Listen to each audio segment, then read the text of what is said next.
Ole invite by Fukule Simple English Mizo YouTube channel atang le Facebook page invite by Fukule voina po hian ni tina kan matang kai nge theitur hai kanau nen hianin kan in zo chuak don ani athlo ka helaya athlo ka sap tong zong hi ka zo chuak thiam takang mo chu lo enang o ti chuani voina kan in zo chu tur te hi itana po tangkai nge tur ani don ani chuwang chuanin he video hi top 10 lo en chuak tur chen ka som tak se cheni ti chuanin lomte can you tell me your full name? Sap Ṭawng A. Sap Ṭawng A. Your full name is Sap Ṭawng A. Where do you live right now? Leppan Chong. Leppan Chong. You live in Leppan Chong, right? Yes. And then can you tell me your age? How old are you? I'm 11 years old. You're 11 years old, right? Yes. Okay, very good. So, what grade are you in? What grade are you in? Grade 5. Grade 5. Okay, very good. Thank you for answering me. Let me ask you in Mizo, please reply to me in English, okay? Yes. Mizo ka zo tanga ti chuanin sapin milo chang do na ni. Come on, high five ti fine. Okay. Tanang oi phanem. Le khabua hianin ka zo turte ka siak choka ma se ka entir don lo ni. Ai amu thai lo no. Ani chuanin kong ka baw ni chuan ting seng sapin. I am lost. Ati mo? I am lost. Okay, thiam lo tuk. Chuanin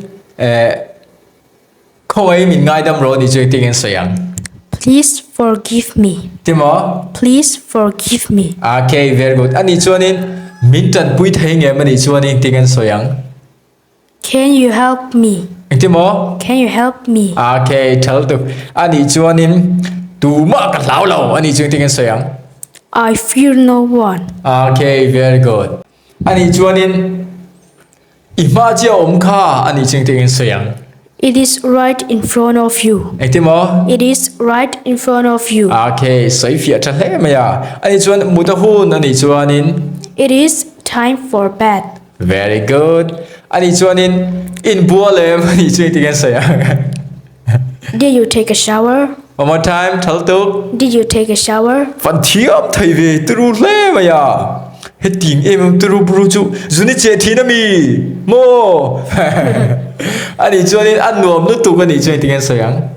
It is so much fun. One more time. It is so much fun. Okay, very good. Ani chuanin ka soi zo lo soi ro ani chuan ting sayang. Say after me. Iti mo? Say after me. Okay, say after me. Teacher mo, thalo tu. Ani chuanin tui kan nei to lo emo kan tui zau tia sap tong an soi thei dan chung ti mo. We are out of water. I fan tru em. Ka oi lo. Tui te hi I thial thina mi. He thiang em tru ve. He thiang em tru thei de chu ka hungai lo. Nó ang tiết kan he thiang em ka tru lai de. Ani chuan eng moi soi ani chuanin. What did you say? Okay, thalo tu. Ani chuanin kalu hai ani chuan eng ting sayang. I am dizzy. Okay, very good. So pani ka so chok to ala bala mi lo ni tru hle mai. Ani chuanin if you am ani chuanin ting sayang sapin. Do you know? Okay, do you know? Thalo tu. Ani chuan Bible is here to am ani chuan ting sayang. Have you read the Bible? Ati mo? Have you read the Bible? Okay, have you read the Bible? Mo. Ani chuanin itui halem ani chuan ting sayang. Are you thirsty? Ifan sui thave. Ngoite mizo ni tak takem. Yes. Oh, mase ikai chu sabram lamatang an change. US company mi kai ilai le kai. Sap ang lo lo in soi thei chu le. Hale. Ani chuanin ting tang ber thiam em ani chuan ting sayang. Can you play the guitar? One more time. Can you play the guitar? Thalo tu thiam hle mai. Ti chuanin poisa noi ne em ani chuan. Do you have change? One more time. Do you have change? Okay, very good. Thalo tu. Oh, hay hi atlang between hemi big gen chol ni tu ka. Nu le pa te ne na kan soi tam thin pon mai thai ni. Nu tholom ne poisa noi ne em tia kan zo thing amo. Ma se hela pakhat kalo zep le lo ga poisa noi ni wanga tho lom tur anirwa tho lom re re chu kan nei chun chun pathian he tanga mal som na kan do dikha kan pe bai tur ni o anoi ni wanga tho lom tan man kher tur man nge tur tin ani lo ani chuanin you should hear me ani chuan ting an soyang You got it. one more time. You got it. Okay, very good. You got it. Hai hi native how abik hemi American how hianin an mang tamani. You got it. If it here map ti na ni mai ni. Ole som pakuana. Baga chuang ro ani chuanin. Get on the bike. Antimo. Get on the bike. Ifan trufe. Ni kata tuino zai in tin.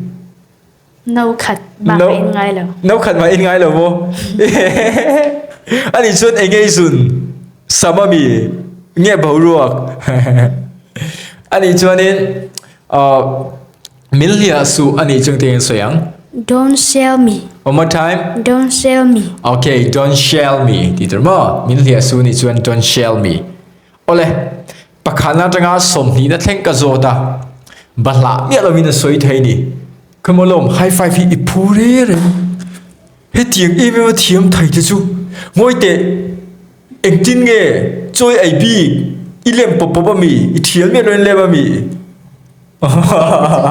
này chứ ole ai cái nào lom tệ hi rin ai lâu thiam phiền mày tăng đem soi la tu na cái zo tu tệ hi cặp pesa mà sẽ hun chú anh này thành em big lâu ni rin ai lâu thiam phiền mày à chân chú hết tiếng à cái tí na chân chú hay lại cần phèn lệ chế về lại hianin sap trong a big takin cái mà ni mizo zinga le cái mà ni tlang mi hay là mà chun chin mi zinga hianin sap trong hi thiam tamila ti chuanin kan mamo kan cha khai ang chi kan tapna po hen thil hi a ol sam zuala chu wang chuanin he khovela kan om chung hi chuanin sap trong hi khovel pum huop trong ani wang hianin sap trong kan thiam mi chuanin ram tang kan kalna te emo thil kan tina hianin a ol sam zuala chu wang chuan sap trong hi ka promote ve ani chu wang chuanin he ka YouTube channel hi mino share sak ve nge tu chen ka som du tak se cheni sap trong thiam du ni chuan simple english mizo YouTube channel lo subscribe ve nge yang che